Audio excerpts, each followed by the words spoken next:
Hello everyone, this is the question number 8 of SQL practice question. If you guys want to watch the previous 7 videos, then the link is in the description. From there you can watch all those previous videos. So let's start this question number 8 and let's solve it. So this is the question number 8. ठीक है, अब इसको solve करने की कोशिश करते हैं किस तरह से सॉल्व होगा. पहले मैं आपको क्वेश्चन दिखा दे रहा हूँ. This is the question and this is the table जो ऑलरेडी एक्सपेंडेड है. And here you can see all the columns inside the table name patients. This is the patient id, first name last name and gender, birth date. ये सभी जो है columns है. And this is the question. अगर आप खुद से try देना चाहते हैं then you can also give it your own try and put the answer in the comment section. I will tell you that the answer is right और not और where you guys are lacking.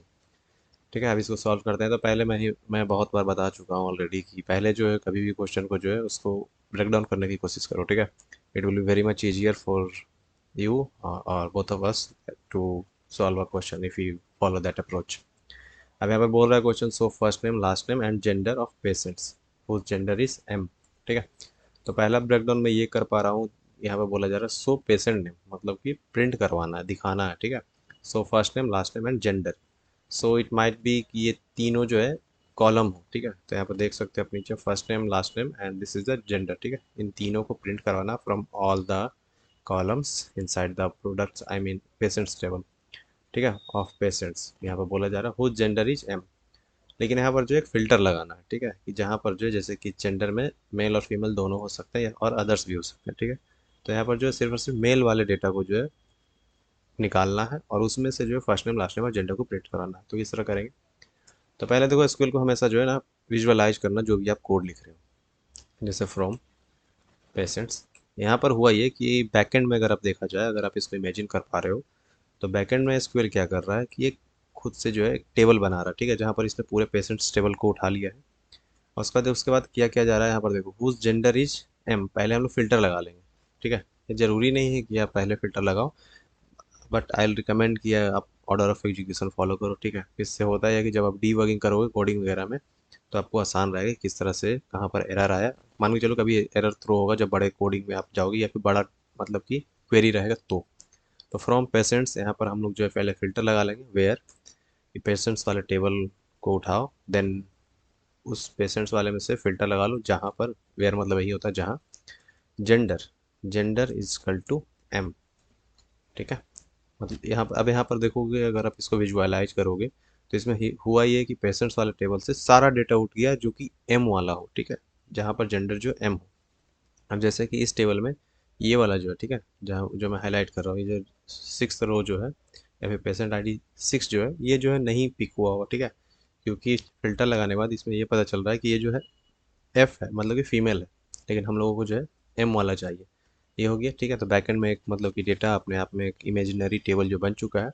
अब इसमें से हम लोग को print क्या करवाना है, तो हम लोग लिख देंगे select first name, then there is a last name, उसके बाद फिर जो है जेंडर. सो जेंडर. ठीक है, अब तो यहाँ पर कुछ है नहीं. अब यहाँ पर बता दूँ कि जैसे कि एम जो है ये टेक्स्ट है, so that's why I am keeping it inside a parenthesis, I mean parenthesis नहीं, कोटेशन मार्क. ठीक है, उसके बाद इसको सेमी कॉलन देके एग्जीक्यूट कर देंगे. यहाँ पर देख सकते हैं गॉट द क्वेरी करेक्ट. ठीक है, अब यहाँ पर एक और चीज़ जो कि आप कमेंट सेक्शन में बताओ कि इसको और किस तरह से सॉल्व कर सकते हैं. ठीक है, इस तरह से होता ही है कि आपको एक क्वेश्चन को मल्टीपल तरीके से सॉल्व करने का जो है प्रैक्टिस हो जाता है. मतलब कि ये भी आप समझ सकते हो कि आपको क्वेश्चन के ऊपर या फिर एसक्यूएल के ऊपर अच्छा खासा कमांड है. ठीक है, अगर आप इंटरव्यू वगैरह दोगे तो यहाँ पर ऐसे पूछा जाता है कि can you please solve the same question with the another approach. तो इसमें हम लोग और क्या कर सकते हैं. तो अनदर अप्रोच तो बहुत सारे हो सकते हैं, लेकिन एक जो बेसिक हो सकता है जैसे कि यहाँ पर जेंडर के बाद लाइक लगा लो, जेंडर लाइक. तो यहाँ पर जेंडर लाइक तो हम लोग करेंगे क्या, पहले इसको फिर से मैं सिलेक्ट कर ले रहा हूँ इस क्वेश्चन को. ठीक है, जेंडर लाइक हम लोग लाइक यूज करेंगे. तो लाइक में होता है ये डबल कोटेशन मार्क कि जहाँ एम से स्टार्ट हो. ठीक है, ये कर लेते हैं. एम के बाद कुछ भी आ जाए. अब मैं आपको दिखा दे रहा हूँ एक, ये आप देख लो लाइक वाला स्टेटमेंट.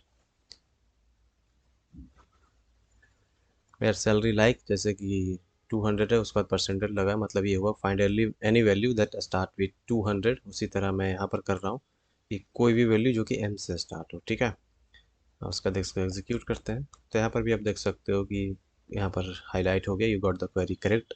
ठीक है, तो इसको एक और तरीका ये था कि लाइक से भी हम लोग जो इसको सॉल्व कर सकते हैं। अगर आपको लगता है कि कोई और भी तरीका है तो उसे आप नीचे कमेंट सेक्शन में बता सकते हो। सो आई होप कि आपको समझ में आ गया। If you have any doubt please let me know in the comment section. Thank you so much for time guys, have a good day.